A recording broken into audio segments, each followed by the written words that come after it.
Eclesiastes capítulo 11, versículo 5.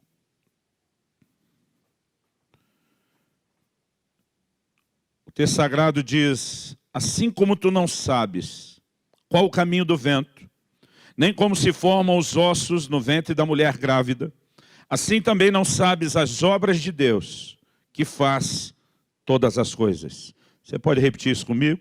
Diga: assim como tu não sabes qual o caminho do vento, nem como se formam os ossos no ventre da mulher grávida, assim também não sabes as obras de Deus, que faz todas as coisas. Vamos tentar uma versão mais animada, senão nós deixamos as frases muito pequenas. Então vamos tentar de novo. Assim como não sabes qual o caminho do vento,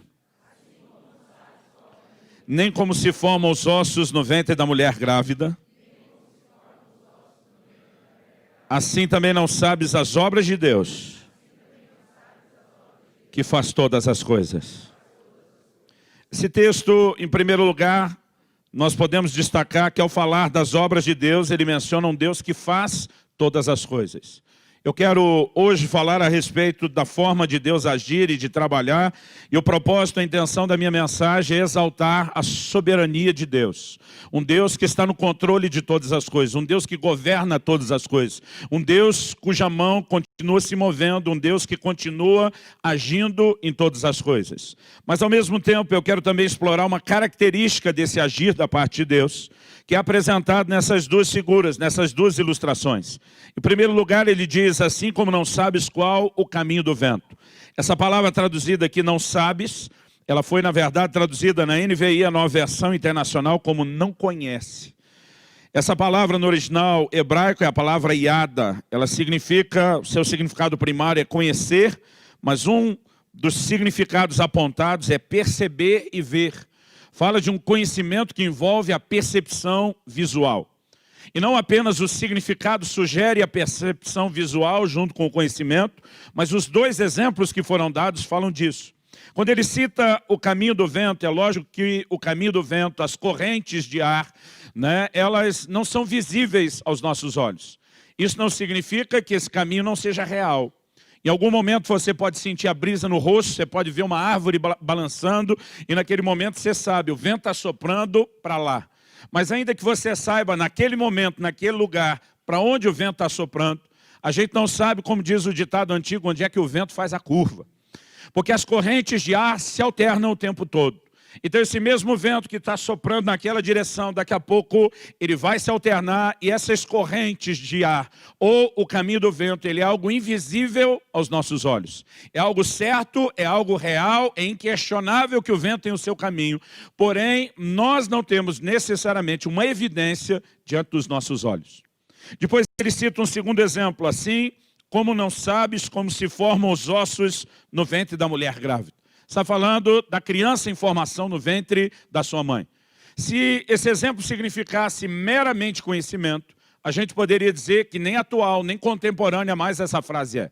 Porque hoje nós temos o conhecimento da biologia, de como se dá a calcificação, a formação dos ossos, o desenvolvimento da criança. No entanto, o que nós precisamos entender é que a Bíblia fala de um processo que acontece fora da vista dos olhos. Ainda que a gente possa ter a evidência mês após mês, da barriga daquela mamãe que vai se desenvolvendo, vai aumentando de acordo com o desenvolvimento da criança. Ainda que a gente saiba que algo está acontecendo, os detalhes do processo acontecem fora da vista dos olhos. Então, de novo, ele está falando de algo que é certo, de algo que é inquestionável, no entanto, não pode ser fiscalizado pela vista dos olhos. Nas duas gravidez que nós tivemos ali dos nossos filhos, a Kelly passou por pelo menos 2 tomografias, ecografias em cada uma delas. E eu lembro que a gente conseguiu, através desses exames, do ultrassom ali, da ecografia, a gente conseguiu ver exatamente como os nossos filhos estavam em cada fase da gestação.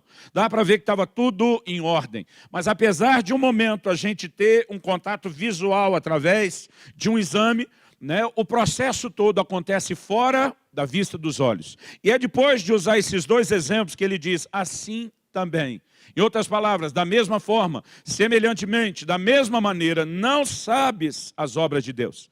Aqui ele não está falando que nós não podemos ter conhecimento, que nós não vamos tomar ciência do que Deus faz. Mas a Bíblia está definindo uma maneira de Deus agir, que eu quero classificar e usar isso como tema da mensagem hoje, o agir invisível de Deus. Deus tem uma forma de agir que não é necessariamente visível aos nossos olhos. Em outras palavras, o fato de que eu e você não estamos vendo o que Ele está fazendo, o fato de que eu e você não sabemos como Deus vai agir em determinada circunstância, não significa que Ele não esteja agindo. Aliás, a Bíblia diz, não sabes as obras de Deus que faz todas as coisas. Uma coisa é certo, Ele está fazendo. Agora, como Ele fará, não é algo que necessariamente eu e você vamos poder ter um testemunho visual, uma constatação, uma comprovação. E a razão pela qual Deus decidiu agir de forma invisível aos nossos olhos, eu acredito que se dá em primeiro lugar pelo próprio fato de que eu e você fomos chamados para andar e caminhar em fé. A Bíblia diz lá no livro de Abacuque, e repete isso no livro de Romanos, no livro de Gálatas, na Epístola aos Hebreus, que o justo viverá da sua fé. A relação que nós temos com Deus é baseada em fé. E a definição bíblica de fé é que fé é a convicção de coisas que não se veem. Então, se a nossa relação com Deus é baseada em fé, e a fé é a convicção do que não se vê, eu acredito que esse é um excelente motivo para Deus agir de uma forma que nós não necessariamente tenhamos que ver ou constatar, né, pela fiscalização dos olhos o que ou como Ele está fazendo. No entanto, eu acredito que esse não é o único motivo, não é a única razão. Há uma segunda, eu quero explorar melhor essa segunda razão, embora nós também vamos falar aqui a respeito de fé. Isso tem a ver com o fato de que não apenas eu e você temos dificuldade de entender o agir de Deus, mas alguém mais além de nós, que é Satanás, o arqui-inimigo de Deus e dos seus projetos, ele também tem dificuldade de entender e acompanhar a forma de Deus agir e a maneira de Deus lidar.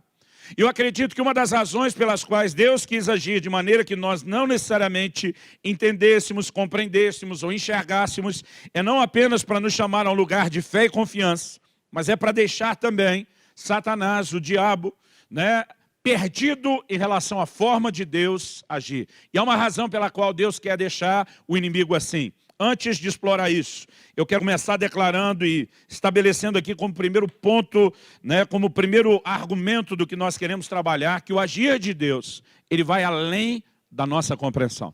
Você pode repetir isso, só para te ajudar a lembrar os pontos principais. Diga comigo, o agir de Deus vai além da nossa compreensão. Antes de falar isso, nós precisamos ver até uma característica de Deus. Em Provérbios 25:2, a Bíblia diz, a glória dos reis é esquadrinhar as coisas. Você olha, por exemplo, para Salomão e percebe que o trono dele se firmou baseado no conhecimento e na informação. Agora, a Bíblia diz, a glória dos reis é esquadrinhar, é esmiuçar, é explicar as coisas. Mas o mesmo versículo, Provérbios 25:2, diz, a glória de Deus é encobrir as coisas. Enquanto o homem gosta de detalhar os processos, enquanto o homem gosta de dar ou de receber explicações, a Bíblia diz que Deus não faz questão nenhuma de ficar dando satisfação daquilo que faz. Aliás, a Bíblia diz, a glória dele é encobrir. Se por um lado a Bíblia diz em Deuteronômio 29:29 que as coisas reveladas pertencem a nós e nossos filhos para sempre, por outro lado a Bíblia diz as coisas ocultas pertencem a Deus. Ou seja, Ele não revelou tudo, Ele não decidiu que a gente teria conhecimento de tudo, pelo menos não agora. Eu que sou um cara exageradamente curioso, me animo quando vejo Paulo dizendo que um dia nós conheceremos como também somos plenamente conhecidos. Ou seja, se Deus nos conhece plenamente, não há nada oculto, né, aos olhos ou ao conhecimento dele, essa é a maneira como um dia eu e você vamos conhecer. E chegará o dia onde a gente vai ter resposta, explicação e entendimento para tudo. Mas até que esse dia chegue, nós precisamos aprender a confiar em Deus, independente de termos ou não termos explicações. Agora, a própria maneira de Deus agir vai além da nossa compreensão. Em Isaías 55:8 e 9, Deus diz, os meus pensamentos são mais altos do que os vossos pensamentos, e os meus caminhos são mais altos do que os vossos caminhos. Deus está dizendo, não só a minha maneira de pensar, mas os meus caminhos, a minha forma de agir está além da sua capacidade de compreensão. Uma certa ocasião, Jesus, na última ceia, resolveu lavar os pés aos discípulos e Pedro protestou. Porque isso era o ato que era a responsabilidade do escravo, do menor na casa fazer. Ele não consegue imaginar Jesus na posição em que está lavando seus pés. E ele diz para Jesus, de modo nenhum o Senhor vai fazer isso comigo. Jesus diz para Pedro duas coisas. A primeira é, se eu não lavar seus pés, você não tem parte comigo. Pedro imediatamente se retrata. Diz, Senhor, então não só os pés, a cabeça, as mãos, me banho inteiro. Né? Mas o Senhor Jesus olha para ele e diz, o que eu faço não entenderás agora, entenderás depois. Talvez nada exprima tanto a essência da minha mensagem nessa manhã, como a declaração de Jesus a Pedro, o que eu faço não entenderás agora, entenderás depois. Haverá um dia de compreensão, haverá um dia de explicação, haverá um dia de clareza para mim e para você, mas até que esse dia chegue, nós precisamos entender que Deus não acidentalmente, mas intencionalmente está nos chamando a confiar que Ele continua tendo bom senso, que Ele continua sendo o Deus soberano, independente da gente entender as circunstâncias ou não. Quem está entendendo, diga amém. Eu gosto de uma frase de Lutero, Martinho Lutero, grande reformador. Ele diz, não sei por quais caminhos Deus me conduz, mas conheço bem o meu guia. Há uma diferença em entender como ou o que exatamente Ele fará. E a outra é poder dizer como Paulo, eu sei em quem eu tenho crido. Nós temos crido numa pessoa que está acima de qualquer suspeita. A fé se baseia no caráter de Deus. E eu quero dar destaque a isso nessa manhã. Mas, além de olharmos para o princípio bíblico de que o agir de Deus vai além da nossa compreensão, nós precisamos entender que não é apenas eu e você, não é apenas o ser humano que tem dificuldade de entender a mente de Deus, os pensamentos, a sabedoria de Deus. No Evangelho de Mateus, no capítulo 16, o Senhor Jesus está conversando com os seus discípulos e nós vemos dois momentos, um onde Pedro dá uma bola dentro e outro onde dá uma bola fora. Nos dois, Jesus reconhece que Pedro não falou de si, mas debaixo de uma inspiração do mundo espiritual. Na primeira, Jesus diz, Pedro, não foi carne e sangue quem te revelou, mas meu Pai que está no céu. Ele está dizendo, essa bola dentro foi o sussurro do Espírito Santo, a inspiração de Deus em você. Mas no segundo momento que Pedro dá uma bola fora, Jesus trata novamente não apenas como se fosse Pedro sozinho falando de si mesmo. Jesus diz, para trás de mim, Satanás. Mateus 16, 23. Ele diz, porque não cogitas, a palavra cogita significa não pensas, nas coisas que são de Deus, e sim nas que são dos homens. Então aqui nós precisamos entender algo importante. Se definitivamente a forma de pensar de Deus está acima da forma de pensar e de raciocinar do ser humano, a ponto de a gente não conseguir acompanhar Deus. Em 1 Coríntios 2,14 a Bíblia diz, o homem natural, psíquico, entrega ao seu psique a sua razão, não entende as coisas do Espírito porque para ele são loucura. Então nós não conseguimos acompanhar a mente de Deus, é um fato. Por outro lado, a Bíblia está dizendo que Satanás, ele também tem uma forma de pensar parecida com a do homem. Ainda que a sua mente seja mais elevada do que a nossa. A Bíblia diz que o homem foi criado um pouco menor do que os anjos. E Satanás é nada mais, nada menos do que um anjo caído. A nossa posição é inferior a deles. A mentalidade, a inteligência, a sagacidade de Satanás, né? Como um anjo está além do nível que a minha e a sua mente consegue alcançar. A Bíblia diz que por ocasião da queda a sua sabedoria se corrompeu. Não diz que ele perdeu ela, diz que ela se corrompeu para o mal. Mas a Bíblia continua destacando a sua astúcia, a sua sagacidade. Agora, apesar de uma mente superior, ele tem uma maneira de processar igual a nossa. É a mesma coisa você colocar dois computadores, um do lado do outro, né? Você pega uma máquina dessas bem antiquada e bota do lado um servidor de última geração. Ninguém vai questionar que aquele processador tem um poder de fogo muito maior do que o computador antigo. Mas se você coloca nos dois o mesmo sistema operacional, ele pode ter uma velocidade diferente ali na hora de processar, mas os dois vão processar exatamente da mesma forma. E nós podemos dizer que a forma de Satanás de pensar é parecida com a do homem. E justamente por conta disso, ele não consegue entender a forma de Deus agir. E eu quero te mostrar nas Escrituras que Deus decidiu usar isso, intencionalmente. Abre aí sua Bíblia comigo no livro de Efésios, no capítulo 3. E nós vamos ler do versículo 8 até o 10. Efésios 3, de 8 até o 10.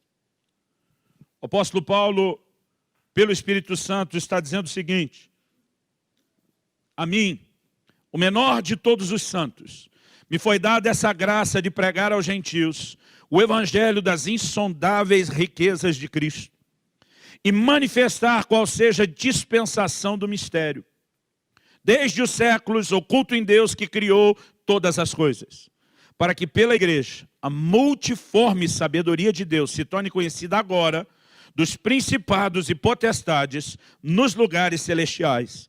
Vou ler o 11 também. Segundo o eterno propósito que estabeleceu em Cristo Jesus, nosso Senhor. A Bíblia está falando de um eterno propósito, ou do que normalmente na teologia chamamos o propósito eterno de Deus. Deus se move dentro de um planejamento. Ele não é pego de surpresa, ele não improvisa, ele é o Deus presciente, ele é o Deus onisciente. Eu lembro de um dia que meu filho perguntou: pai, o senhor pode me dar um texto bíblico que mostre que Deus sabia que o homem ia pecar, além do fato de que a gente já sabe que ele é onisciente? Falei, bom, a Bíblia diz que Jesus é o cordeiro morto antes da fundação do mundo. O homem só pecou, o homem só foi criado depois do mundo ter sido criado. O homem só pecou depois de ter sido criado, mas antes da fundação do mundo, Deus já tinha provido um sacrifício. Deus sabia exatamente tudo que iria acontecer, e ele tinha um plano, ele jamais foi pego de surpresa. Agora, Deus, nesse seu propósito, nesse plano eterno, diz o versículo 8, Paulo diz, foi dada a ele a graça de pregar o evangelho, ele diz, das insondáveis riquezas. Ele diz, há tanta riqueza por trás disso que a nossa mente não consegue penetrar, não consegue entender, não consegue dissecar. Ele diz no verso 9, e manifestar qual seja a dispensação do mistério. Essa palavra traduzida mistério é sinônimo de segredo. Deus tinha um segredo. E ele diz o seguinte, que esse segredo ou esse mistério, desde os séculos, estava oculto, estava escondido em Deus. O Deus que planejou todas as coisas guardou um segredo consigo, um mistério. E ele diz, eu vou deixar isso oculto, escondido, só vou manifestar na hora certa.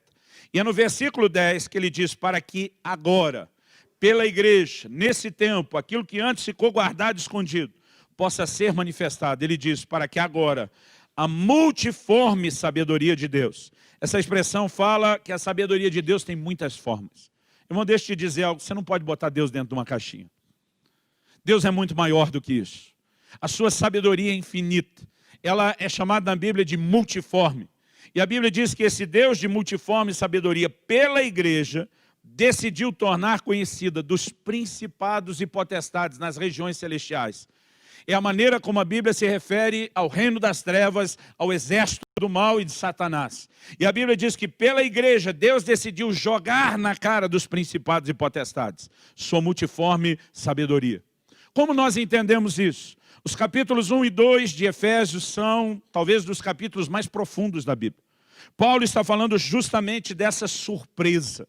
Fica feio aplicar isso para Deus, fica um tanto até vulgar, mas só para você entender melhor, Deus tinha uma carta na manga.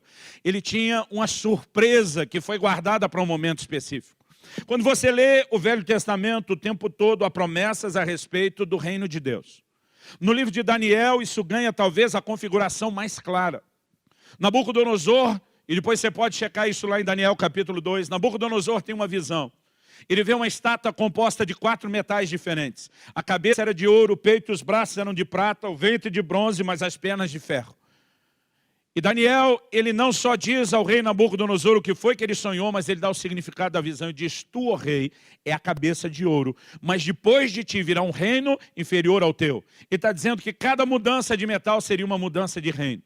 Quem foi Babilônia? Babilônia foi, e não precisamos olhar só para a Bíblia, a história é clara sobre isso, foi o primeiro império de proporção mundial. Nunca antes de Babilônia alguém dominou a terra. Babilônia foi o primeiro império a dominar o mundo dos seus dias. Mas Deus estava dizendo ao rei Nabucodonosor, Babilônia não vai permanecer no governo. Vocês serão substituídos por um segundo império. E o livro de Daniel já mostra que foram os medo-persas que assumiram o controle depois da Babilônia. Mas Deus estava dizendo, haverá ainda um terceiro império. E na sequência vem a Grécia de Alexandre o Grande, o terceiro império a dominar o mundo dos seus dias. Mas Deus estava dizendo, ainda haverá uma quarta mudança de metal, ou seja, um quarto império, que nós sabemos foi o Império Romano. A Bíblia diz que uma pedra era cortada sem auxílio de mãos e atingia a estátua onde? Nos pés. Essa pedra cortada sem auxílio de mãos fala de algo divino, que não tem nada de humano. Na verdade, a pedra é algo recorrentemente usado para falar de Jesus como Messias. A pedra que os edificadores rejeitaram, a pedra de esquina, a pedra angular. E essa pedra vem e atinge a estátua nos pés. O que é que Deus estava falando profeticamente, simbolicamente? O Messias virá nos dias do quarto império mundial. E quando ele vier, a Bíblia diz que essa pedra atingiu a estátua nos pés e esmiuçou a estátua toda. Deus estava dizendo, quando ele vier, ele vai colocar fim ao reino dos homens. E a Bíblia diz que essa pedra foi crescendo e se tornou uma montanha que encheu toda a terra. Deus estava dizendo, eu vou deixar essa brincadeira do homem governar a terra, durar 4 impérios, depois eu boto isso no chão e eu vou estabelecer o meu próprio reino. Agora, vamos pensar, e aí faz mais sentido a mensagem de Jesus. Jesus aparece nos dias do quarto império, o Império Romano. E ele diz, o tempo está cumprido e é chegado o reino de Deus. O que é que o povo estava esperando, irmão? A maioria das pessoas não estava esperando um reino espiritual.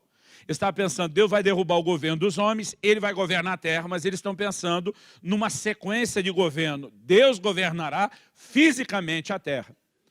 Quando os discípulos decidiram caminhar com Jesus, crendo que ele era o Messias, eles não entendiam nada de um reino espiritual. O que eles estavam esperando é um reino físico. É por isso que a Bíblia diz que Tiago e João vão junto com a mãe deles fazer um pedido especial para Jesus. Ela diz, Senhor, quando te assentares no trono da tua glória, permite que a gente se sente um à sua direita, outro à sua esquerda. O que os dois bonitão estavam querendo? Um ser ministro da fazenda, o outro do planejamento. Está dizendo, quando o Senhor for governar a terra, nós queremos ser os caras de maior influência do seu lado. A Bíblia diz que os 10 se aborreceram com ele, com os dois. Por que se aborreceram com eles? Porque todos os 10 também queriam sentar à direita e à esquerda. Todo mundo estava de olho numa boca boa ali, de dominar a terra e o mundo junto com o Messias. Eles deram muito trabalho para Jesus no sentido de entender o reino espiritual. O Senhor Jesus em Lucas 17, 20 e 21 tem que explicar e diz, o reino de Deus não vem com aparência exterior, não adianta dizer ei-lo aqui, ei-lo ali, ele diz porque o reino de Deus está dentro de vós. Jesus estava tentando fazê-los entender que antes de estabelecer um reino físico, ele veio estabelecer um reino espiritual. Mas ninguém conseguia entender isso. A maior parte das pessoas lendo o Velho Testamento não enxergava a igreja dos gentios. Tudo que eles conseguiam enxergar era Deus cumprindo o seu propósito através da linhagem natural de Abraão. Porque Deus fez uma aliança com Abraão e a sua descendência. Então, a maioria das pessoas não enxergavam isso. Agora, não apenas esse segredo foi mantido, oculto e escondido dos homens, mas eu quero te dizer, o diabo também não conseguia entender nada disso. Quando Paulo está dizendo para que agora a multiforme sabedoria de Deus seja conhecida dos principados e potestades, ele está dizendo agora é que vai cair a ficha deles, do que é que Deus estava arquitetando, do que é que Deus estava planejando ou executando sem que eles entendessem. Então, é importante que eu e você possamos entender alguns detalhes. Enquanto Satanás se concentra em tentar impedir a expressão do reino físico, todo reino tem pelo menos 2 fundamentos assim negociáveis. Todo reino precisa de um rei.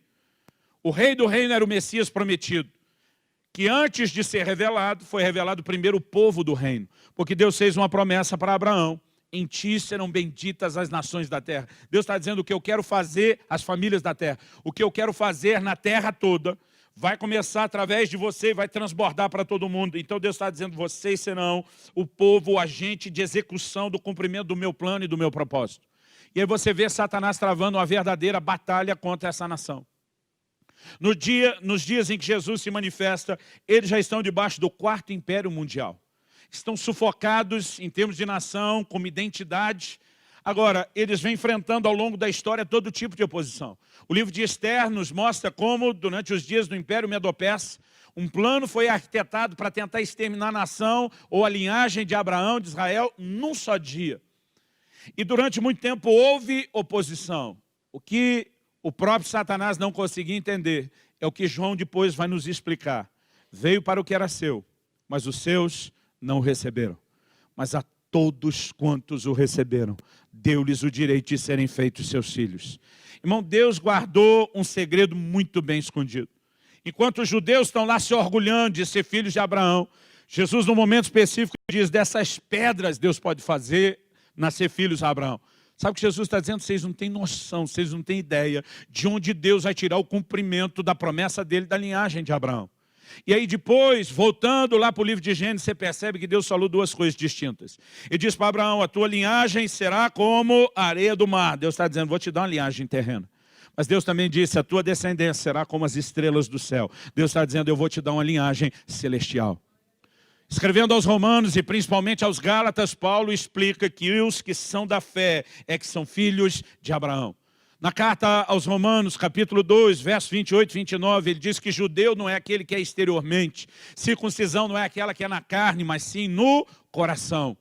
Então isso não podia ser entendido. Enquanto os próprios judeus acreditavam que o reino de Deus seria estabelecido pela linhagem natural de Abraão, o reino das trevas pensava a mesma coisa. E Deus, na verdade, traz uma surpresa enorme disso. Por exemplo, como se esperava que Jesus iria estabelecer um reino físico? Qual foi a ação do diabo para tentar impedir o estabelecimento do reino? Vamos levar Jesus para a cruz. Vamos matar o Messias. A Bíblia diz que o próprio Satanás entrou em Judas. Eu acho que ele está naquela filosofia, se quer que seja bem feito, faça você mesmo. Não terceirize. A Bíblia diz que o próprio Satanás entrou em Judas para garantir a traição, a morte de Jesus. O que o diabo não entendia é que antes de estabelecer um reino físico, Jesus veio para estabelecer um reino espiritual. A Bíblia diz, sem derramamento de sangue não há remissão de pecados. Enquanto o diabo tentava se opor ao plano de Deus, ele facilitou a ida de Jesus para a cruz. Deixa eu te dizer algo, querido, graças a Deus e ao diabo, eu e você fomos salvos. Porque enquanto ele tenta se opor ao plano de Deus, a um plano que ele não entende, mesmo enquanto ele está se debatendo para lutar contra, ele muitas vezes acaba trabalhando a favor. E eu quero tentar te mostrar isso pela palavra de Deus. Esse é o segundo ponto que eu quero explorar. O primeiro é que o agir de Deus vai além da nossa compreensão. Mas o segundo é que vai além da compreensão do diabo e Deus se aproveita disso. Eu lembro de uma frase que eu ouvi na minha adolescência da irmã Vanice Milhomes. Ela diz, quando a gente quer pegar ratos, a gente usa uma ratoeira. Ela diz, Deus arma sataneiras para pegar Satanás. Assim como a gente usa a ratoeira, Deus tem as suas sataneiras. E eu quero tentar te mostrar isso pela palavra de Deus, porque eu acredito que nós estamos vivendo um tempo onde às vezes as pessoas estão dando moral demais para o diabo. Estão dando moral demais para o cão. Eu acredito que é hora da igreja voltar a falar da grandeza de Deus, da soberania de Deus, da providência de Deus, do controle de Deus. E eu quero te dizer, querido, que o diabo não é tudo o que parece que é. Uma boa ilustração é dizer que ele é como um cachorro na coleira. Ele só vai até onde o tamanho da corrente permite. Aliás, Lutero, ele fez a seguinte declaração, o diabo é o diabo de Deus. Ele com isso não está tentando de forma alguma dizer que os dois formaram uma parceria. Mas que o diabo não é páreo para se opor aos planos de Deus. Que mesmo tentando lutar contra Deus, ele está debaixo de controle, ele não está fora de controle, ele está confinado a determinados limites. E deixa eu te dizer algo, querido, quando chegar a hora de tirar o diabo de circulação. O livro de Apocalipse diz lá no capítulo 20, o apóstolo João diz, então vi descer do céu um anjo. Ele não fala de Miguel com todas as suas hostes e com todos os seus exércitos. Ele diz um anjo. Na hora certa, um anjo será suficiente para tirar o diabo de circulação. Eu quero te dizer, querido, o diabo pode ter lá o seu poder, mas aquele que está em nós ainda é maior do que aquele que está no mundo. Nenhum de nós tem que deitar no chão e fingir de morto quando ele estiver passando por perto. Nenhum de nós tem que temer a sua força ou o seu poder. Eu vejo uns crentes que estão dando força e poder demais ao diabo. O que nós precisamos entender é que Deus, na sua soberania, decidiu explorar essa ignorância do diabo em relação a entender o seu plano e ao seu propósito. Então Paulo está dizendo que quando a igreja, e aqui ele está falando da igreja dos gentios, foi levantada, Deus jogou na cara do diabo sua multiforme sabedoria. A gente tem um ditado para indicar esperteza, conhecido aí no Brasil todo. Né? A nova geração já não usa tanto. Da minha para trás usava mais. A gente costumava dizer para indicar esperteza, enquanto você está indo, eu já estou voltando. A gente poderia dizer que enquanto o diabo está indo, Deus já foi e voltou eternas vezes. Ele não é páreo para Deus. Agora, algo que eu e você precisamos entender, não é que apenas na tentativa de impedir a vinda do Messias, ele contribui para o plano de salvação. Não é apenas que o diabo tentando se opor a Israel não percebeu Deus levantando a igreja dos gentios. Mas depois que ele percebe que o povo que estabeleceu o reino era não necessariamente o Israel segundo a carne, mas o que o Novo Testamento chama do Israel de Deus. Está falando dessa linhagem espiritual. Aí ele vira o canhão de perseguição contra a igreja. Atos capítulo 8, versículo 1 diz que uma grande perseguição se levantou contra a igreja. Pode ter certeza que isso era oposição do inferno ao estabelecimento do reino de Deus, à proclamação do evangelho. Mas sabe o que é curioso? É que quando isso aconteceu, mais uma vez o diabo acabou trabalhando para Deus. Mais uma vez ele acabou caindo numa sataneira. Em Atos 1,8, Jesus diz para os seus apóstolos: recebereis poder ao descer sobre vós o Espírito Santo, sereis minhas testemunhas, e diz tanto em Jerusalém, como Judeia, Samaria e até os confins da terra. Irmão, um avivamento varre Jerusalém, começa a transbordar para a Judeia, mas nunca transbordou além disso. Mesmo a turma da Judeia era aqueles que corriam para Jerusalém, que eram os mais abençoados. Eles não cumpriram a ordem de Jesus de levar aquilo além dos seus tempos. Mas Atos capítulo 8, versículo 1, diz que veio essa grande perseguição. E a Bíblia diz que quando a perseguição veio, todos, diz a Bíblia, exceto os apóstolos, todos foram dispersos por causa da perseguição. Na real, todo mundo fugiu, foi para salvar o couro, foi para salvar a pele. Mas a Bíblia diz que agora, enquanto a crentaiada está fugindo da perseguição, eles não saíram com outra intenção. A Bíblia diz, por onde eles vão passando, eles começam a anunciar o Evangelho. E agora o Evangelho começa a se espalhar para Samaria e além, né, de Samaria, em lugares onde eles não tinham entrado. Resumindo, o diabo se tornou o primeiro agente missionário da história da igreja. Quando ele tentou abafar e reprimir a igreja, ele conseguiu com essa espalhar o evangelho. O que é que eu e você podemos e precisamos enxergar nisso? Há um Deus no controle de todas as coisas. Há um inimigo que não é páreo para fazer frente de oposição real ao plano e ao propósito de Deus. E nós precisamos confiar num Deus que está no controle. Porque talvez é só com essa perspectiva que você vai entender uma outra verdade bíblica. Eu gosto de chamá-la de permissões divinas para ações satânicas. Do que se trata? Quando você lê o livro de Jó, irmão, e pensa num livro que eu não gostava de ler na Bíblia. Dizem os historiadores que Lutero queria tirar um livro da Bíblia, era o livro de Tiago. Porque ele vem trazendo como reformador a mensagem de que a salvação é pela fé e não pelas obras. E quando ele esbarrava lá no livro de Tiago, Tiago diz, me mostra a sua fé que eu te mostro minhas obras. Ele não gostava nada daquilo. Eu já tive vontade de tirar um livro da Bíblia. Não era o de Tiago, era o livro de Jó. Porque, irmão, pensa numa coisa que me deixava desconfortável. Era Deus ter permitido o diabo fazer algo contra Jó. Lá dentro de mim eu pensava, não, Deus, você não pode fazer isso. O Senhor é Deus, o Senhor ganha para proteger a gente. O seu trabalho é esse. O Senhor não pode fazer isso. Irmão, eu tentei me associar a todo tipo de explicação que encontrei que culpasse o Jó, para tentar salvar Deus no final das contas.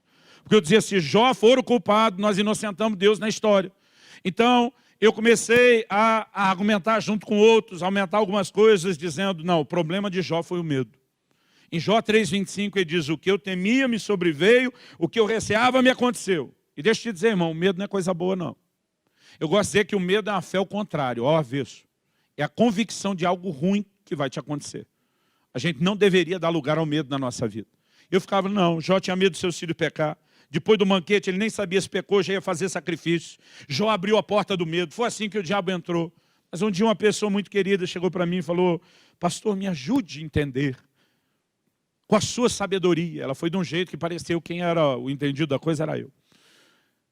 Ela falou, eu ouvi essa explicação sua que você deu a respeito de Jó, de como ele deu lugar pelo medo. Ela disse, só o que eu não entendo, e eu queria que você me explicasse, é porque lá em Jó, no capítulo 1, no versículo 10, Deus joga na cara do cão e diz literalmente o seguinte, viste meu servo Jó? Não há homem justo e irrepreensível como ele na terra. Eu queria entender como é que Deus chama o cara de irrepreensível e o Senhor encheu ele de culpa a respeito de tudo que aconteceu. Quando ela falou isso, eu já engoli seco. Porque, irmão, Deus chamar de irrepreensível tem que ter mais peso do que a gente achar que alguém é irrepreensível. Em outras palavras, Deus está dizendo, Jó não fez nada para merecer isso. Jó não é o culpado das coisas que vão acontecer. Aliás, na hora ela falou, pelo contrário, o diabo ainda responde assim, também você abençoou as obras das suas mãos e o cercaste com uma sebe. A palavra sebe significa um muro. Sabe o que o diabo está dizendo para Deus? Você, além de ter abençoado Jó, ainda protegeu ele. O diabo diz, me deixa tocar nele. Ele disse, se o Jó já tivesse dado a permissão, a brecha, como a gente diz na gíria de crente, o diabo tinha que pedir para Deus. Ele diz, imagina hoje que um crente está uma brecha do tamanho do mundo inteiro, mas o diabo não entra. Não, vamos ver se Deus deixa eu entrar pela brecha. Quando a Bíblia diz, não deis lugar ao diabo, irmão, é que se você der lugar, ele entra e ele não precisa da permissão de Deus. O diabo só pode tocar em alguém com permissão, ou nossa, ou na ausência da nossa, uma permissão soberana de Deus. O que a Bíblia está dizendo é que o diabo vai pedir permissão para Deus, por Deus que chamou Jó de repreensível. Em outras palavras, a culpa não é de Jó. A responsabilidade não é de Jó. Quem deu a autorização não foi Jó. E era isso que me deixava agoniado, desesperado, lendo o livro de Jó. No entanto, quer você goste da ideia, quer não, quer a gente entenda, quer não, o que nós temos é uma permissão divina para uma ação satânica. E se fosse só aqui, irmão, a gente brigava e discutia um pouco mais. Mas é algo que você vai encontrando ao longo da Bíblia. Lucas 22, versos 31 e 32. Jesus tem uma conversa com Pedro, no mínimo, como diria o carioca, sinistra. Jesus olha para Pedro e diz, Simão, Simão. Aliás, por 7 vezes na Bíblia, Deus chama o nome de alguém 2 vezes seguidas. E todas as 7 vezes tem uma crise. Eu acho que se Pedro já entendesse desse mistério bíblico, já tinha gelado a espinha dele só de ouvir Simão, Simão. Jesus disse, Simão, Simão, Satanás pediu para peneirar vocês, como se peneira o trigo.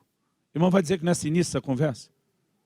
Você está andando do lado de Jesus, diz, ó, o negócio é o seguinte, o cão pediu uma permissão aí para a peneira comer solta para o lado de vocês.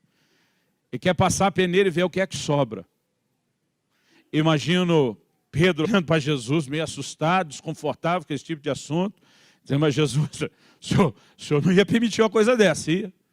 Na minha cabeça, a Bíblia não diz o que aconteceu, imagino Jesus olhando para o lado, mantendo silêncio, ou talvez até dando uma assobiada, imagino Pedro ficando agoniado de Jesus. O senhor não ia deixar uma coisa dessa, nem de brincadeira, né? Mas a verdade é que Jesus responde o que para ele? Jesus diz, Pedro, eu roguei por ti, para que a tua fé não desfaleça. Sabe o que ele está dizendo? Permissão concedida, Pedro. A peneira vai comer solta para o lado dos céus. Mas isso não significa abandono. Jesus diz, eu roguei por ti, para que a tua fé não desfaleça. Ele diz, e tu, quando te converteres, fortalece os teus irmãos. Sabe o que Jesus está dizendo?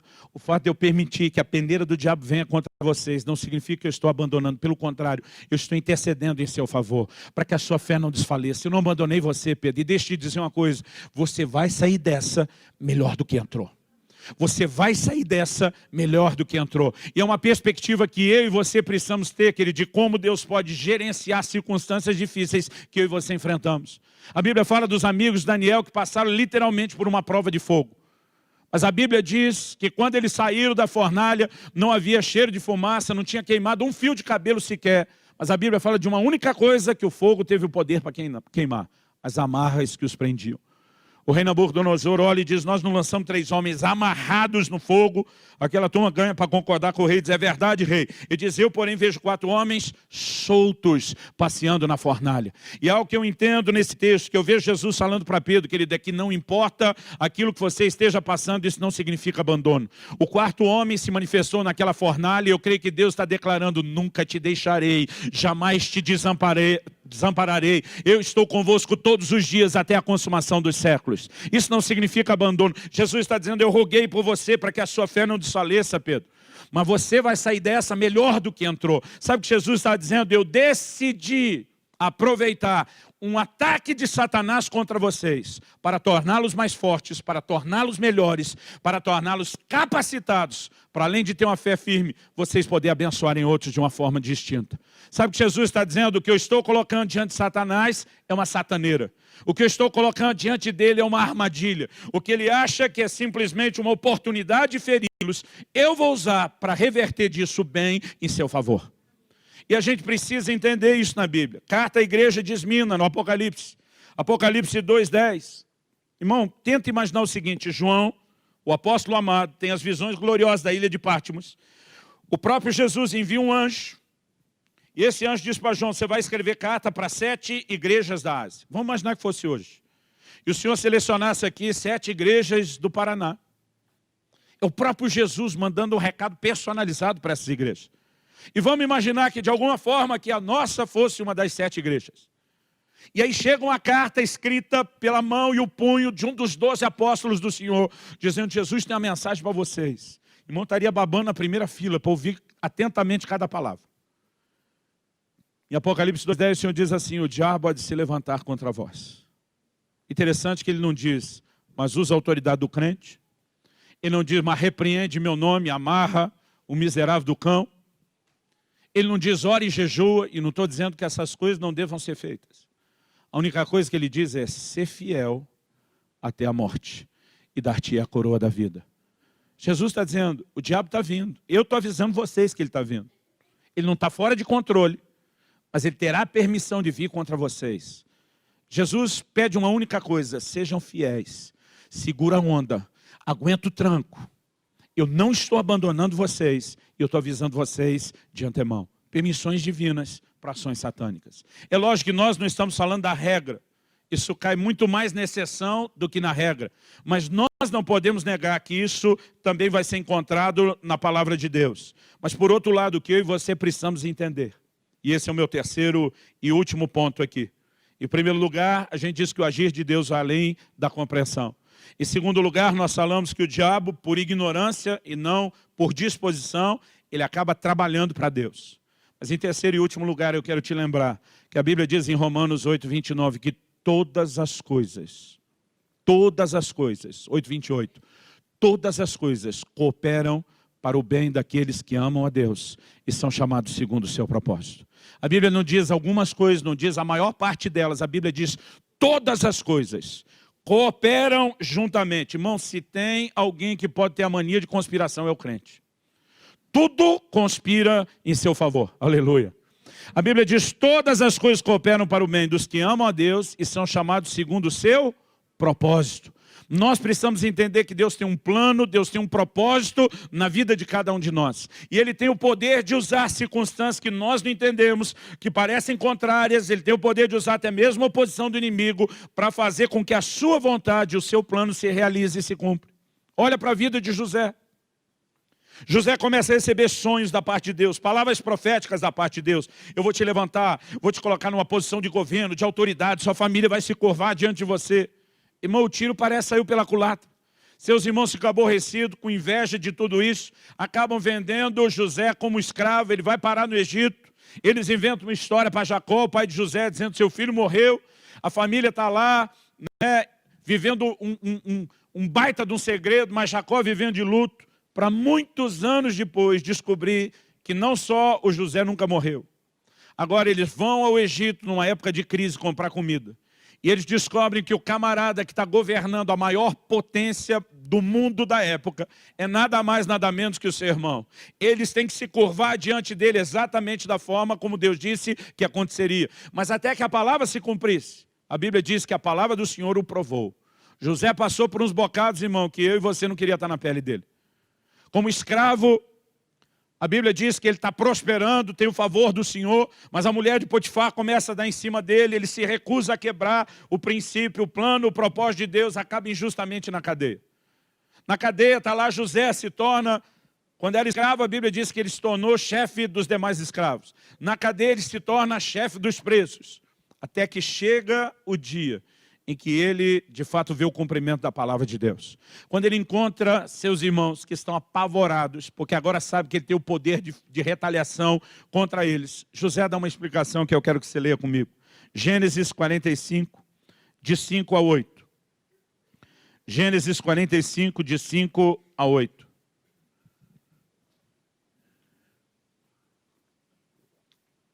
Ele diz, agora, pois, não vos entristeçais, nem vos irriteis contra vós mesmos, por me haveres vendido para aqui.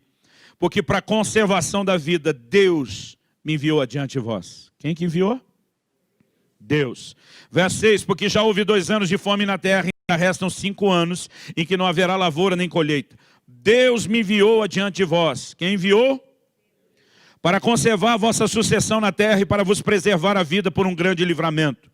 Assim não fostes vós que me enviaste para cá, e sim, por 3 vezes seguida, ele afirma, Deus me enviou para cá.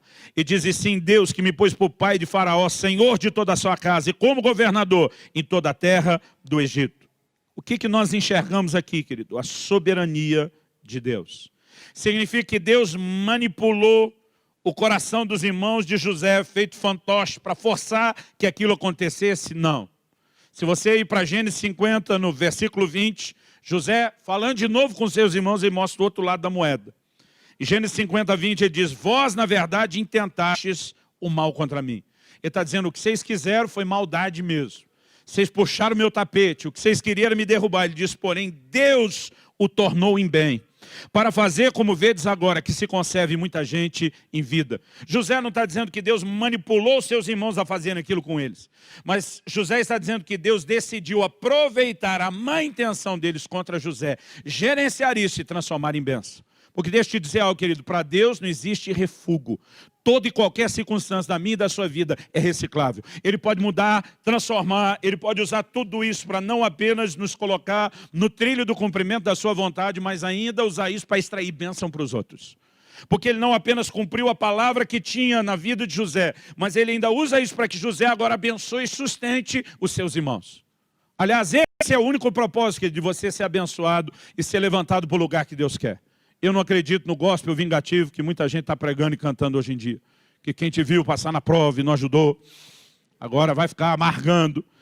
Se eu e você fomos chamados para pagar o mal com o bem, eu acredito que nós temos que ter uma mentalidade mais nobre. José olha e diz, eu vou pagar o mal de vocês com bem, eu vou sustentar vocês, eu vou ser a bênção na vida de vocês, que vocês não foram inicialmente na minha, mas o que eu e você enxergamos aqui, querido? Há um Deus soberano que usa circunstâncias que nós não entendemos para extrair o bem.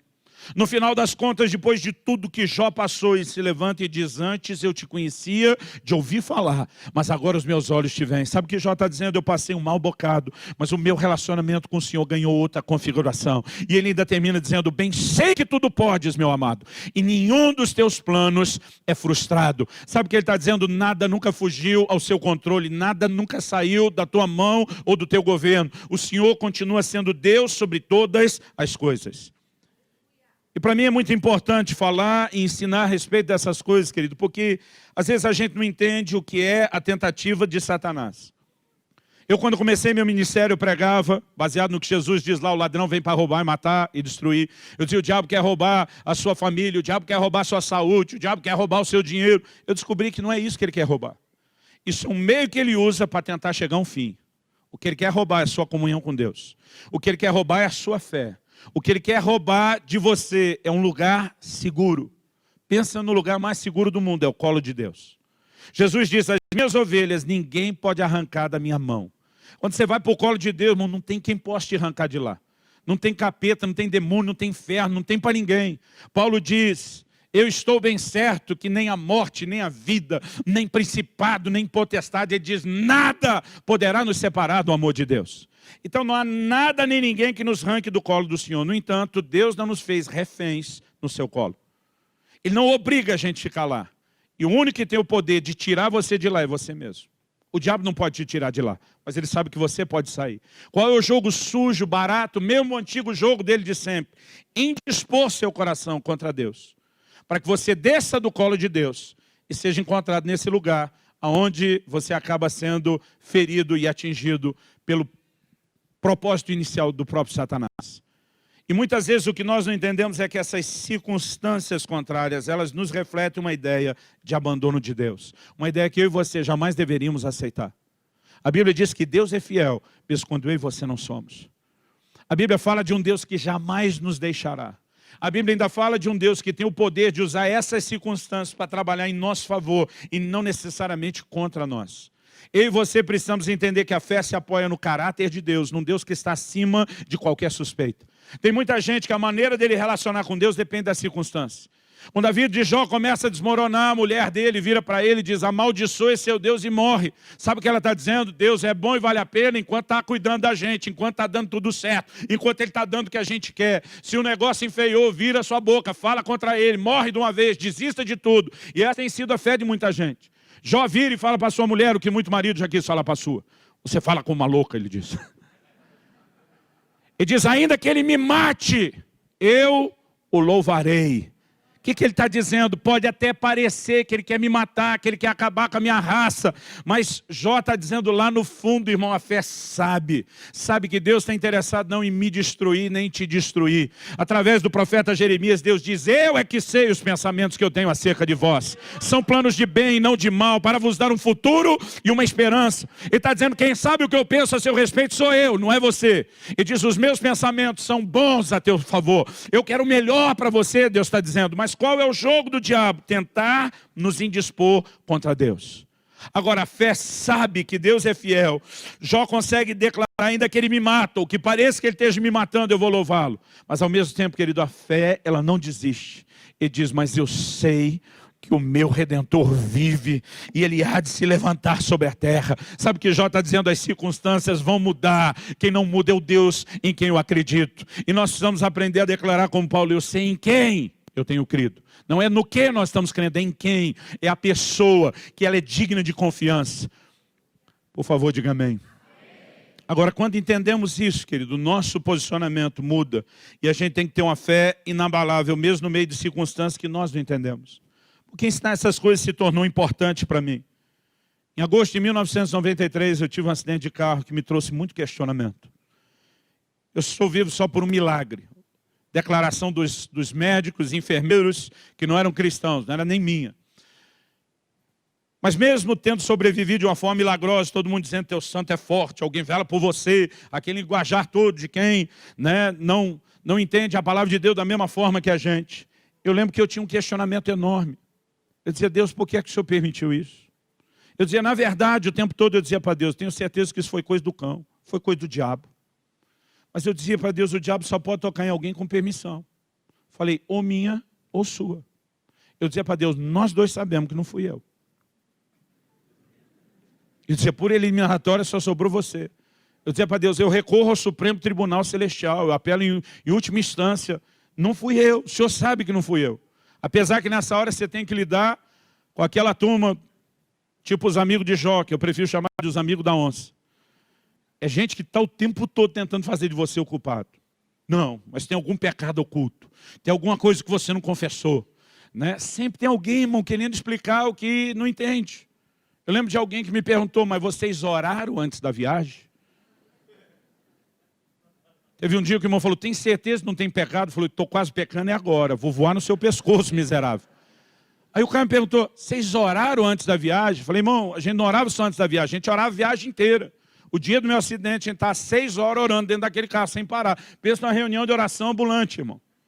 Não estou falando de oração discreta, não, daquelas barulhentas, gritada, né? Eu não agito. Pensa numa reunião de oração. Não foi falta de oração. Não tinha nenhum pecado oculto, escondido. Mas eu dizia, Deus, isso foi coisa do inimigo. Mas eu dizia para Deus, eu quero saber por que é que o Senhor permitiu, porque não fui eu que permiti. Então só sobrou o Senhor. E o pior é que o tempo todo de questionamento, tudo que eu tinha era silêncio. Irmão, pensa numa coisa que me judia o silêncio. Principalmente quando eu quero discutir com alguém. Quando casei, falei para minha esposa, ela é muito dócil, o barraqueiro lá em casa sou eu. Um dia eu falei para ela, se você me ama, briga comigo. Porque às vezes eu queria discutir no sentido de argumentar, ela dizia, não, deixa. Eu dizia, deixa não. Pensa numa coisa difícil para mim, é o silêncio. E quanto mais eu orava e pedia uma explicação para Deus, mais silêncio. Irmão, eu já aprendi algo, Deus não deve satisfação para mim e para você. Muitas vezes ele fala porque ele quer, mas ele não deve satisfação para mim e para você. 1 ano e 3 meses se passaram. Eu estava numa crise enorme, eu não tenho tempo para falar disso. Mas eu lembro que depois de 1 ano e 3 meses, eu tive uma experiência que foi muito marcante. No dia da minha ordenação ao ministério pastoral, até esse acidente, eu estava num ministério só, itinerante, viajando o tempo todo, pregando, servindo muitas igrejas, mas não envolvido na igreja local. E durante aquele ano, Deus falou várias vezes ao meu coração, para as viagens, eu quero que você vá pastorear. Eu dizia para Deus, não vou não. Eu sou filho de pastor, eu não gostei do que eu vi. A experiência, né, com a estrutura da época em que eu era garoto, eu dizia para Deus, eu posso ser qualquer coisa, menos pastor. A última coisa que você na minha vida é pastor. Hoje eu digo que eu já cheguei no fim da linha. Já cheguei na última coisa. Mas naquele ano eu lutei contra isso. Eu acredito que se eu tivesse cedido, as coisas não precisariam ter acontecido como aconteceram. Eu acredito que isso só acontecia em função da minha própria rebeldia. Mas a verdade é que aquele ministério estava assim, bombando. Eu com 19 anos de idade, querido, eu estava falando em ginásio cheio para 2, 3 mil pessoas, fazendo 2, 3 cidades por semana. A gente viu uma manifestação assim de curas e milagres na época de um sopro de Deus na nossa nação, que era um negócio extraordinário. Quando o ano de 93, que foi o ano do acidente começou, a gente tinha, eu digo a gente que eu trabalhava com o pastor Harold, à frente da Comunidade de Vida, lá em Guarapuava até hoje, a gente tinha a agenda do ano inteiro cheia. 94 a gente não abriu nenhum tipo de convite, era só para atender os convites internacionais. A coisa estava bombando. A gente estava muito empolgado com o que Deus estava fazendo. E esse acidente aconteceu no auge. E foi depois da parada desse acidente que eu acabei cedendo. Me mudei para Guarapuava, aceitei o pastorado e minha vida passou por uma reviravolta. Agora, 1 ano e 3 meses depois do acidente, depois de quase 1 ano sendo provado no trabalho lá, nós estamos sendo ordenados ao ministério pastoral e muitas palavras proféticas começaram a ser liberadas. Todos os pastores que impuseram as mãos, eles começaram a liberar palavras proféticas muito fortes, muito precisas. Mas o Francisco, nosso Chicão, que está aqui sentado, foi quem rebentou a boca do balão. Falou de segredos do meu coração, de uma forma como eu nunca vi ninguém falar. Eu lembro que eu fiquei impressionado. Depois de um tempo fui conversar com ele, falei, cara, que profecia foi aquela aquele dia? E ele falou para mim, não, aquilo não foi uma profecia. Eu falei, se não foi profecia, foi o quê? Nunca vi alguém falar dos segredos do coração do outro como você falou aquele dia. Ele falou, não, a hora que eu impus as mãos sobre você, eu tive uma visão. Ele diz, e foi um anjo de Deus que falou comigo. Foi um anjo de Deus que me contou aquelas coisas e eu fui contando para você. E resumindo a história, o Senhor falou com o Francisco naquele dia. Eu entendo hoje a preocupação que ele tinha, porque eu digo que hoje nem eu teria ordenado eu mesmo ao ministério naquela época. Era muito novo, solteiro, imaturo, nem eu teria botado a mão na minha cabeça, talvez. Teria dito, vamos esperar um pouco mais. Mas o Francisco estava preocupado, e uma das coisas que o anjo falou com ele foi, olha, uma preocupação no seu coração a respeito desses ministérios, apontou para nós os 3, mas ele falou para ele, o Altíssimo te faz saber que eles estão nas mãos do Senhor. Estão no lugar certo, na hora certa, fazendo a coisa certa. Não há motivo para que você se preocupe. E depois de tranquilizar ele, genericamente com nós todos, o anjo apontou para mim e o caldo entornou para o meu lado. E o anjo de Deus disse para ele, quanto porém a este? E essa foi a parte que eu não gostei. Porque o anjo disse assim, ele é rebelde. E ele não aceita o tratamento de Deus na vida dele. Pô, irmão, o anjo aparece para Daniel, chama de homem muito amado. Para Gideão, de homem valente. Para mim, rolou só um rebelde. Eu me rebelei para tentar provar que não era rebelde, mas não adiantou. E diz, ele não aceita o tratamento de Deus na vida dele. O anjo diz, diga para ele que o acidente de carro que ele teve no ano passado foi, de fato, como ele diz nas orações dele, uma tentativa de Satanás de destruí-lo. Mas o anjo diz, diga, porém, por que Deus o permitiu? E essa é a hora que quase 23 anos depois do episódio, palavra profética, quase 24 depois do acidente, eu ainda sinto vergonha de ter contado essa história. Porque eu passei mais de 1 ano em crise, questionando a justiça de Deus, a fidelidade de Deus, o amor de Deus, o cuidado de Deus. Por mais que eu não tivesse coragem de verbalizar por medo de pecar lá dentro, o sentimento, o pensamento que represava lá dentro de mim, não deixava de ser verbalizado, era Deus, onde é que você estava quando eu mais precisei de você? O que adianta eu ver milagre para os outros e não ter visto o seu cuidado? Aí tinha gente dizendo, não, mas foi um milagre Deus te guardar. Eu pensava, milagre por milagre. Por que o senhor deixou o carro cair lá na ribanceira para depois dizer, eu te guardei? Dizer, não era mais fácil arrumar o carro na estrada do que deixar, ó, você se lascou todo, mas fui eu que te guardei, tá? Então, eu ficava questionando isso tudo. E nessa hora, a palavra dada foi, diga, porém, por que Deus o permitiu. E o anjo disse, o ministério dele, apontando para mim, falando para o Francisco, estava crescendo mais rápido do que a capacidade dele de se deixar ser trabalhado por Deus. O anjo diz, era só uma questão de tempo. O sucesso se transformaria em fracasso, porque ele iria sucumbir debaixo do peso do próprio ministério. O anjo diz, o diabo queria pará-lo porque eu via como uma ameaça. Deus precisava pará-lo para não perdê-lo. E naquela hora o anjo diz, nos próximos anos Deus vai tratar profundamente com ele nessa cidade. Antes que chegue a hora de liberá-lo novamente para correr não só o Brasil, mas as nações. Irmão, eu achava que aquele vai liberar novamente a ser 1, 2 anos. Foram 9 anos esperando para voltar a viajar. Mas nesses 9 anos foi que eu comecei a entender um pouco dessa verdade de como Deus precisa trabalhar comigo e com você. E é irônico, mas eu gosto de dizer isso hoje. O diabo foi uma bênção na minha vida. Porque o cabeção, quando ele tem uma permissão, ele vai que nem urubu na carniça. Ele achou que de alguma forma conseguiria trazer prejuízo.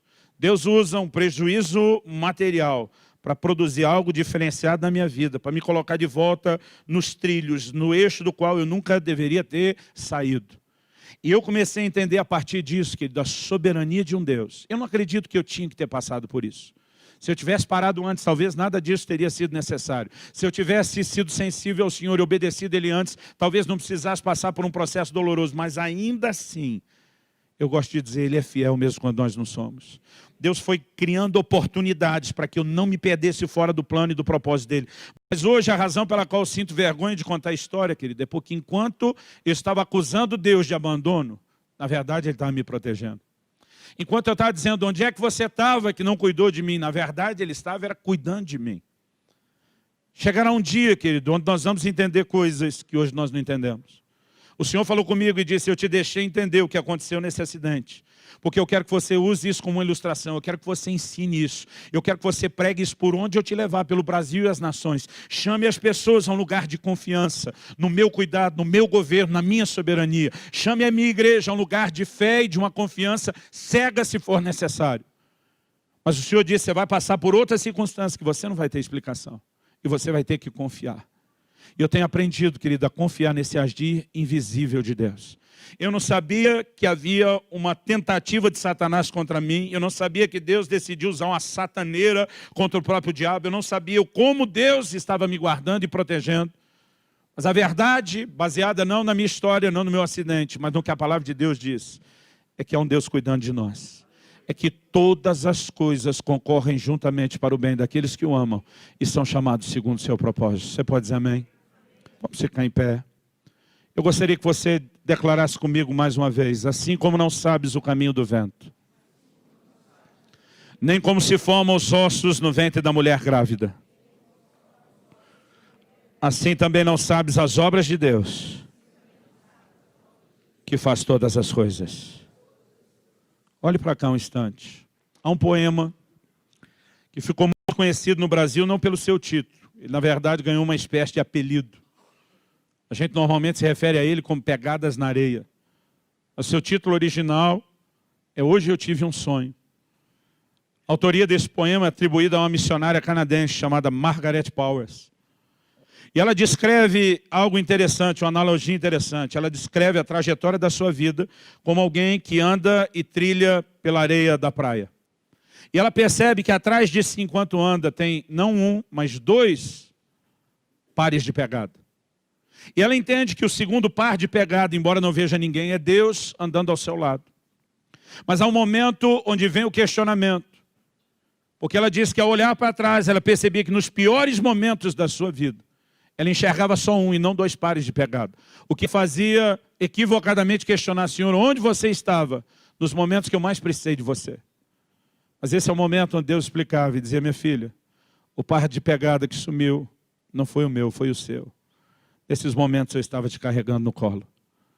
Deixa eu te dizer, querido, haverá um dia onde nós vamos entender as coisas sob outra perspectiva. E aquela palavra de Jesus a Pedro fica ressoando na minha mente. O que eu faço não entenderás agora, entenderás depois. Mas até que esse dia chegue, há um grito do coração de Deus para que eu e você possamos confiar nele. Há um grito do coração de Deus para que eu e você possamos agir não como a mulher de Jó queria agir, mas que a gente possa dizer, ainda que me mate, ou que pareça que está matando, eu vou louvar ao Senhor. Eu quero te convidar a duas atitudes nessa manhã. A primeira delas de se arrepender, porque muitas vezes nós manifestamos muita incredulidade diante de Deus, em vez de confiar no cuidado dele por nós. Muitas vezes nós aceitamos a sugestão maligna de que o Senhor não se importa, de que Ele nos deixou, de que Ele não está cuidando da gente como deveria. E é a mesma velha jogada de sempre. Porque o que o diabo quer é que você se indisponha contra Deus. É que você desanime com Ele, é que você se afaste dEle. Eu não tenho explicação para tantas circunstâncias difíceis que as pessoas passam. Eu não consigo explicar para as pessoas que me perguntam, pastor, onde é que Deus estava nessa hora? como ele estava agindo. Eu gosto de dizer como Lutero. Posso não entender os seus caminhos, mas eu conheço bem o meu guia. Eu sei em quem eu tenho crido. E eu quero te dizer que a fé se apoia no caráter de Deus. Num Deus que está acima de qualquer suspeita. E eu quero te convidar não só a se arrepender da sua incredulidade, mas eu gostaria que a gente pudesse exaltar Deus pela sua soberania, pela sua grandeza, pelo seu governo. E que a gente pudesse dizer, Senhor, mesmo quando eu não entendo, eu posso reconhecer o fato de que o Senhor é fiel. De que o Senhor é fiel, de que o Senhor não nos abandona. Eu creio que nessa manhã Deus não quer apenas trazer uma explicação ou um esclarecimento para você. Eu creio que o Espírito Santo quer soprar e turbinar a sua fé hoje. Eu creio que Ele quer avivar a sua medida de fé. Eu creio que Ele quer te colocar num lugar, num patamar acima do qual talvez você esteja, onde a sua fé não se abale, onde você não se permita ser chacoalhado pelas circunstâncias. Porque há momentos que nós enfrentamos coisas que não entendemos. A lição que eu tenho aprendido pela palavra de Deus, no meio de tudo que eu passei, Deus é fiel. Não importa o que está acontecendo à minha volta. Há um naufrágio no qual Paulo acaba envolvido sem precisar. Ele adverte o povo, dizendo que aquilo não era necessário, ninguém ouviu. Mas no final das contas, esse naufrágio significa que uma ilha inteira, a ilha de Malta, foi evangelizada. Porque Deus consegue tirar lucro de toda e qualquer circunstância, meu querido. E talvez, em vez da gente ficar chorando aquilo que não entende, esteja na hora de eu e você começarmos a dizer, Senhor, nós queremos ver o resultado de um Deus que faz com que todas as coisas cooperem para o bem daqueles que o amam e são chamados segundo o seu propósito. Eu gostaria que você pudesse levantar uma das suas mãos e que você pudesse começar a declarar a grandeza de Deus, a soberania de Deus. Um Deus que continua no controle e no governo de todas as coisas. Um Deus que tem a capacidade de usar circunstâncias, mesmo quando não é o que Ele planejou, mesmo quando nós estamos diante de consequências das nossas escolhas, mas um Deus que pode tirar lucro em nosso favor. Eu quero que você possa orar e dizer, Senhor, seja feita a Tua vontade, que a Tua vontade se cumpra na minha vida, que o Teu propósito se cumpra na minha vida. Eu quero te dizer que o controle da sua vida, querido, não está na mão das pessoas. Os irmãos de José acharam que tinham assumido as rédeas da vida dele. Mas a minha e a sua vida, o meu e o seu destino não está na mão de ninguém, está na mão de Deus. E se por alguma razão Deus tem permitido algumas circunstâncias, nós precisamos entender que a providência divina pode mudar isso completamente. Espírito Santo, vivifica a medida de fé de cada um hoje. Deus, nós te exaltamos pela Tua soberania, pelo Teu governo, pela Tua majestade, pela providência, pelo Teu controle, pela Tua soberania sobre todas as coisas. E nós queremos declarar, sabemos em quem temos crido, num Deus que está acima de qualquer suspeita. Oh, nós colocamos a nossa fé no Seu caráter, um caráter inabalável, inquestionável. Bendito para sempre seja o Teu nome. Tu és o Deus fiel, soberano, e nós te exaltamos. Eu oro que nessa manhã o Senhor não apenas fortaleça a fé dos meus irmãos e irmãs. Eu oro que haja consolo. Eu oro que haja cura, em nome de Jesus. Em nome de Jesus.